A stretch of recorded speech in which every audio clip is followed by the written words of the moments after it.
पढ़ रहे थे कक्षा 10 की गणित चैप्टर नंबर 12.2 क्वेश्चन नंबर आपका चौथा।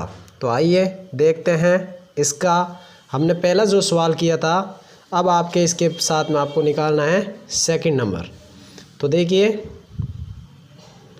इसका सेकंड नंबर आपको पूछ रहा है कि संगत दीर्घवृत्तखंड क्या होगा। हमने इसका क्या निकाला, ये आपका जो वृत्त था हमने इसमें जीवा थी, इसका नाम था ए बी और ये केंद्र था आपका ओ।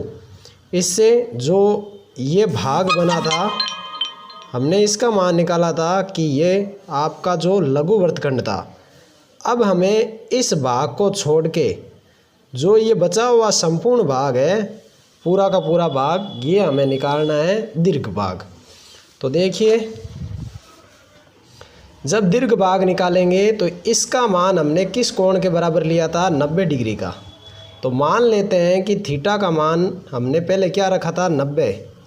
तो शेष भाग कितना रहेगा इस कोण में, शेष भाग किसका, दीर्घखंड का, दीर्घ वृत्तखंड का कितना होगा, 360 डिग्री में से जब 90 डिग्री को घटाएंगे तो आपका बचेगा 270 डिग्री। यह आपका सेकंड जो थीटा का मान होगा वो आपका बच जाएगा 270 डिग्री।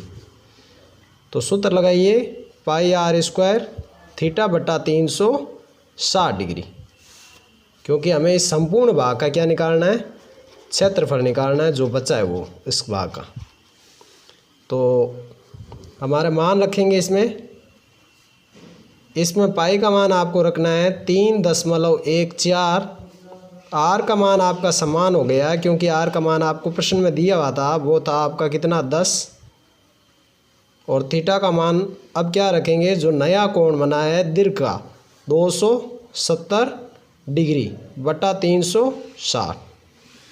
9 के पाड़े से इसे काट दीजिए, 9 एकम 9, 9 दुए 18, 9 तिया 27 और 9 चौक 36, क्योंकि 0 से 0 पहले कैंसिल कर देंगे, या फिर 90 के पाड़े से आप काट सकते हैं इसको जब हम हल करेंगे तो इसको हम लिख सकते हैं 314, क्योंकि इकाई और दाई दो संख्या का पॉइंट जब हटाएंगे तो हम इसकी जगह लिख सकते हैं बटा 100।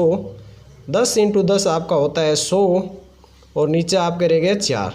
100 से 100 को काटेंगे तो 314 बटा 4, और हमने इसमें 314 में जब 4 का भाग दिया था तो आपका आंसर आया था 78.5 सेमी स्क्वायर।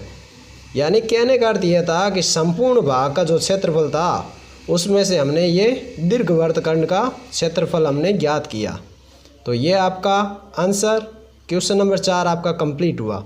यदि आप इस प्रश्न को दूसरे तरीके से हल करना चाहते हैं तो देखो यहाँ पे हमने इस क्षेत्रफल का भाग निकाला था, हमने इसको क्या माना था, ऐसे जीवा पर था जो ये वृत्त बना हुआ था इस प्रकार से, ये इसका केंद्र था, ये 10 सेमी था, और यहाँ पे कोण कितने डिग्री का था, 90 डिग्री का। हमें भाग निकालना था ये। तो माप, इसका माप ले लो, ए बी आपकी जीवा है और यहाँ पे आप कोई भी बिंदु ले लो, जैसे पी ले लिया। तो ये इस प्रकार से है आपका,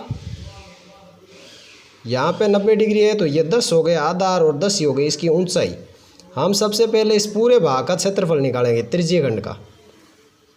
यदि हम इस फर्स्ट तरीके से इसको नहीं करते हैं तो आप क्या करो, इस पूरे भाग का क्षेत्रफल निकालो, किसका, ओ ए पी बी का क्षेत्रफल।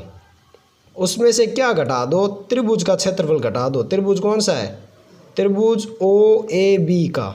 तो देखो ओ पी बी का पूरा होगा पाई आर स्क्वायर थीटा बटा 360 डिग्री, और त्रिभुज का क्षेत्रफल होता है 1/2 आधार इंटू ऊंचाई। ये आपका कैसा त्रिभुज है, ये एक समकोण त्रिभुज है, क्योंकि 90 डिग्री का, तो ये आधार और ये इसकी ऊंचाई हो रही है ना केंद्र से ये, या इसको ऊंचाई मान लीजिए, दोनों में से एक आधार ऊंचाई है।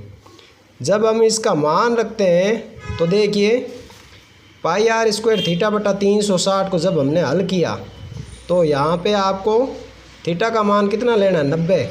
और जब हमने 90 मान रखा था और इसे हल किया था तो कितने आंसर आए थे आपके, ये देखिए थीटा 90 के पहाड़े से इसको काटा था और 9 3 27। यहाँ पे जो 3 बचा था आपका वो आपने लिखा नहीं, ये 3 और लिखेंगे आप। इसकी 3 से आप गुणा कर दीजिए, सॉरी 5 3 15, असल पे 1, 8 3 24 और 1 25, 5 2 और 7 3 21 और 2 21 22 और 23, 235 सेमी स्क्वायर। ये देखिए यहाँ पे हमने एक भूल गए थे, तो जब हम इसका 360 से हम निकालेंगे और थीटा का मान क्या रखेंगे 90 है, तो आपका इसका आंसर आएगा 78.5। ये देखिए हमने जैसे ज्ञात किया था फर्स्ट सवाल में। अब इसमें से जब आप 1/2 आधार इंटू ऊंचाई निकालेंगे तो 10 गुणा 10, 10 से इसको काटेंगे तो 5, यह हो जाएगा 50। 78.5 में से जब घटाएंगे तो 28.5 सेमी स्क्वायर आपका आंसर आ जाएगा।